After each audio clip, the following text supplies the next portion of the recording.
COVID-19 has changed the way of life for many frontline workers, including taxi companies. Chris Hollett, the owner of Jiffy Cabs in St. John's, lost a good portion of his employees due to old age and underlying health conditions. We have lost a lot of drivers who are off due to those concerns, and there's nothing that we can do to force them back.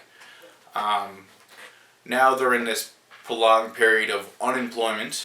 With Christmas around the corner, Hollett is expecting less business than usual and is worried how this may affect usual incomes of his drivers. So without being able to do that, these drivers are definitely at risk of not having the greatest Christmas or what they've been used to in the past. Adnan Rahim, the owner of Red and Yellow Cabs, is facing an even grimmer reality. Business has slowed to the point where the future is uncertain.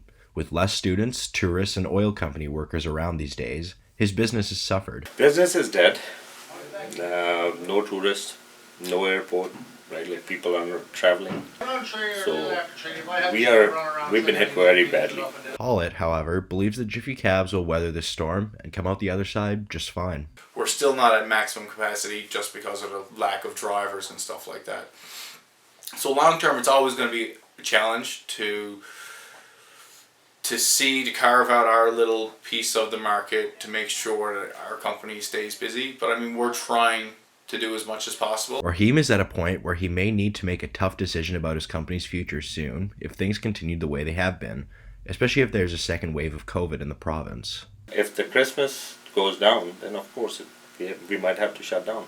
Rahim points to financial overhead such as high insurance rates and the need for cab drivers in Newfoundland to have a Class 4 license as hurdles that make running a taxi company difficult. We've been trying from last 4 years to get it lowered. We pay the highest anywhere.